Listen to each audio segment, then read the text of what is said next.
Next നമുക്ക് amino ആസിഡ്സിനെ എങ്ങനെയൊക്കെയാണ് classify ചെയ്തിരിക്കുന്നത് എന്ന് നോക്കാം. അപ്പോൾ നമ്മൾ പറഞ്ഞു അമിനോ ആസിഡ്സ് അമിനോ ഗ്രൂപ്പുണ്ട്, ബേസിക് ആയിട്ടുള്ള അമിനോ ഗ്രൂപ്പുണ്ട്, ആസിഡിക് ആയിട്ടുള്ള കാർബോക്സി ഗ്രൂപ്പും ഉണ്ട് അമിനോ ആസിഡ്സിൽ. അപ്പോൾ ഈ അമിനോ അല്ലെങ്കിൽ കാർബോക്സി ഗ്രൂപ്പുകളുടെ എണ്ണത്തിനനുസരിച്ചിട്ട് നമുക്ക് അമിനോ ആസിഡ്സിനെ അസിഡിക്, ന്യൂട്രൽ, ബേസിക് എന്ന് ക്ലാസിഫൈ ചെയ്യാം. അതായത് അസിഡിക്, ന്യൂട്രൽ, ബേസിക്. അപ്പോൾ അസിഡിക് അമിനോ ആസിഡ്സ് എന്ന് പറയുമ്പോൾ എന്താവും, അവിടെ അസിഡിക് ആയിട്ടുള്ള കാർബോക്സി ഗ്രൂപ്പുകളുടെ എണ്ണം കൂടുതലായിരിക്കും. COOH ഗ്രൂപ്പിൻ്റെ എണ്ണം NH2 ഗ്രൂപ്പിൻ്റെ എണ്ണത്തിനേക്കാൾ കൂടുതലായിരിക്കും. അപ്പോൾ അതാണ് അസിഡിക് അമിനോ ആസിഡ്.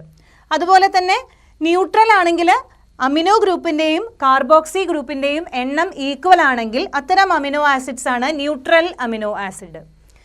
ഇനി അമിനോ ഗ്രൂപ്പുകളുടെ എണ്ണം കാർബോക്സി ഗ്രൂപ്പുകളുടെ എണ്ണത്തേക്കാൾ കൂടുതലാണെങ്കിൽ ബേസിക് നേച്ചർ ആയിരിക്കും ഉണ്ടാവുക.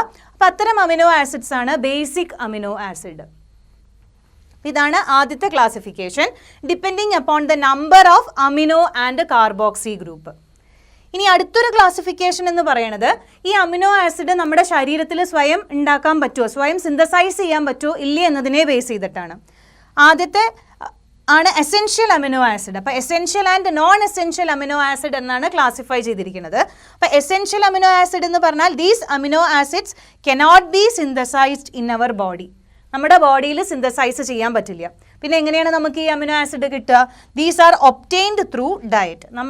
നമ്മൾ കഴിക്കുന്ന ഭക്ഷണത്തിൽ ഡയറ്റിൽ ഉൾപ്പെടുത്തണം. ഇത്തരം അമിനോ ആസിഡ് നമ്മുടെ ശരീരത്തിൽ എത്തണമെങ്കിൽ നമ്മൾ കഴിക്കുന്ന പ്രോട്ടീൻ റിച്ച് ആയിട്ടുള്ള ഫുഡ് മെറ്റീരിയൽസ് കഴിക്കുന്നത് വഴി നമ്മുടെ ശരീരത്തിൽ എത്തുകയാണ് ചെയ്യുക.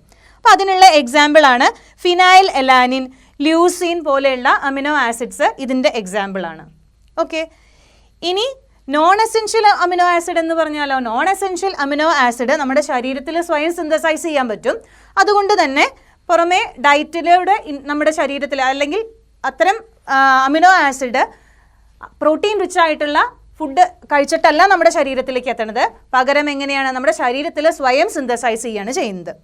അതിന് എക്സാമ്പിളാണ് ഗ്ലൈസിൻ, ടൈറോസിൻ. അപ്പം നമ്മൾ രണ്ട് രീതിയിൽ ക്ലാസിഫൈ ചെയ്തു. അമിനോ കാർബോക്സി ഗ്രൂപ്പുകളുടെ എണ്ണത്തെ ബേസ് ചെയ്തിട്ടും whether these amino acids are synthesized in our body or not, നമ്മുടെ ശരീരത്തിൽ സിന്തസൈസ് ചെയ്യാൻ പറ്റുമോ ഇല്ലേ എന്നതിനെ ബേസ് ചെയ്തിട്ട് എസെൻഷ്യൽ ആൻഡ് നോൺ എസെൻഷ്യൽ എന്നും ക്ലാസിഫൈ ചെയ്തു.